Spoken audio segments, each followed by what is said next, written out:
First of all, I want to introduce our background of study, which is Turkey has faced extremely high inflation in recent years, reaching over 80% in 2022.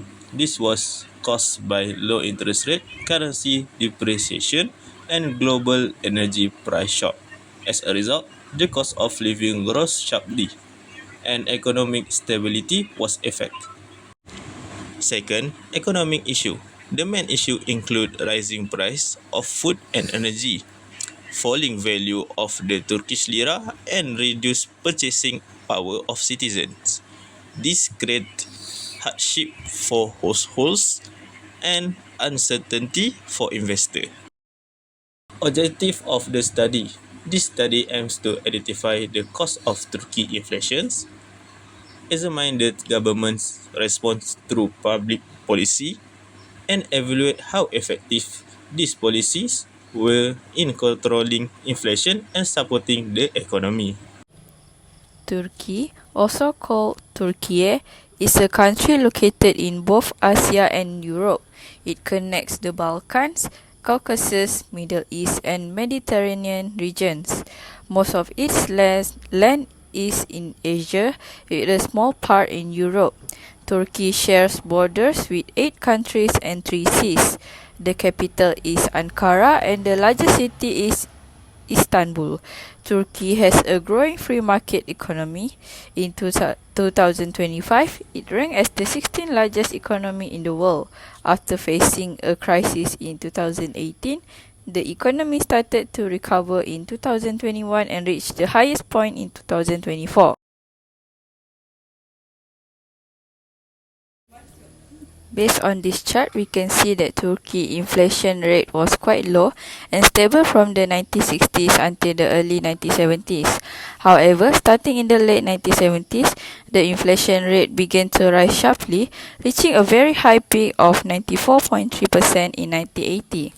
The country continued to struggle with high and unstable inflation throughout the 1980s and early 1990s, with the highest point recorded in 1994 at 105.2%.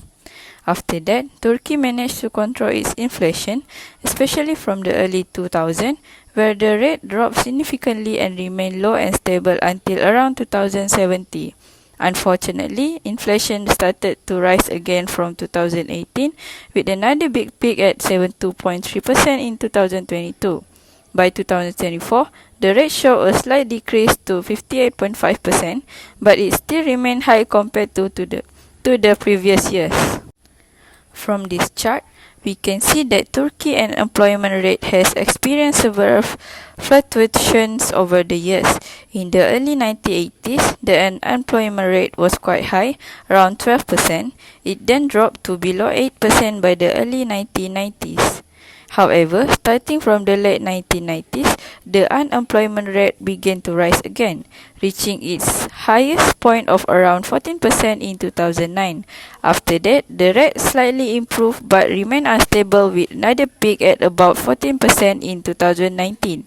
The good news is that by 2023, the unemployment rate shows a noticeable decrease to around 9%, indicating some recovery in the job market. Hi everyone, I will be explaining the public policies used by Turkey to handle their economic problems, especially inflation and unemployment. First, for monetary policy, Turkey's central bank increased the interest rate from 8.5% in 2023 to over 50% in early 2024. In April 2025, it was set at 46%.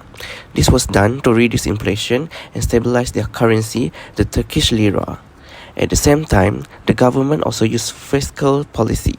They cut down on public spending to control their debt, which stayed low at around 25% of GDP.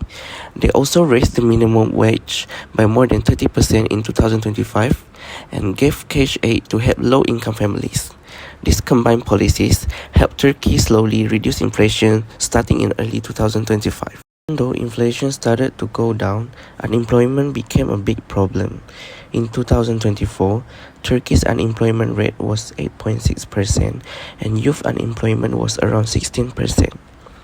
This happened because the high interest rate made it more expensive for business to borrow money.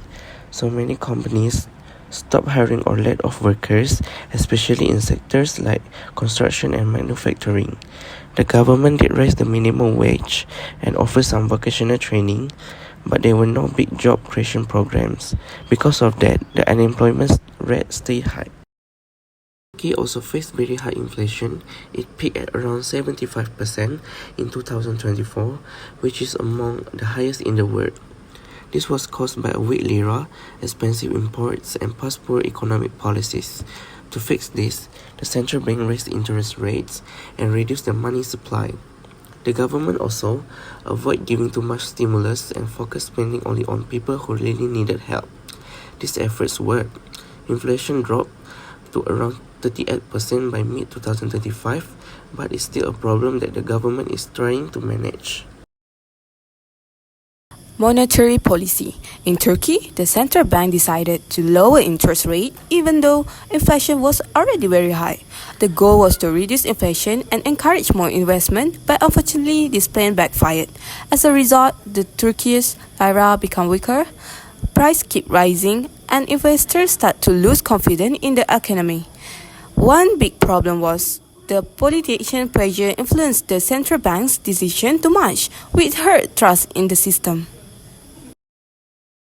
Fiscal policy. On the other hand, the government spending helped a lot during tough times like the COVID-19 pandemic and the global energy crisis. They introduced programs like the Economic Stability Shield worth 100 billion lira to support businesses and families.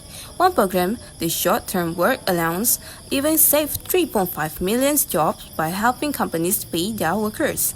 The government also cut some taxes to encourage people to keep spending. This policy really helped vulnerable groups, but because they were not well coordinated with monetary policy, the overall impact was limited. Let's look at some key recommendations to improve economic stability and growth. First, maintaining the monetary policy. This means continuing to use interest rate hikes when necessary to control inflation. It helps keep the economy stable by managing price levels. Next, targeted social assistance. A predictable and transparent economic environment not only supports vulnerable groups but also encourages both domestic and foreign investments. Then, we must boost investor and business confidence. By creating consistent and transparent policies, we make the business climate more attractive for investors. Lastly, promote domestic production to reduce import dependency. This involves encouraging local industries to produce more, especially essential goods like food and fuel, so we rely less on imports. These strategies together form a comprehensive approach to ensuring economic resilience and long-term growth. As you can see, Turkey's inflation hit around 75% in 2024, caused by a weak lira, high import costs, and loose monetary policy. To fight this, the government raised interest rates, cut spending, and gave targeted aid. This move helped reduce inflation, but they risk slowing the economy. Going forward, consistent policies, strong investor confidence, and boosting local production are key to long-term stability.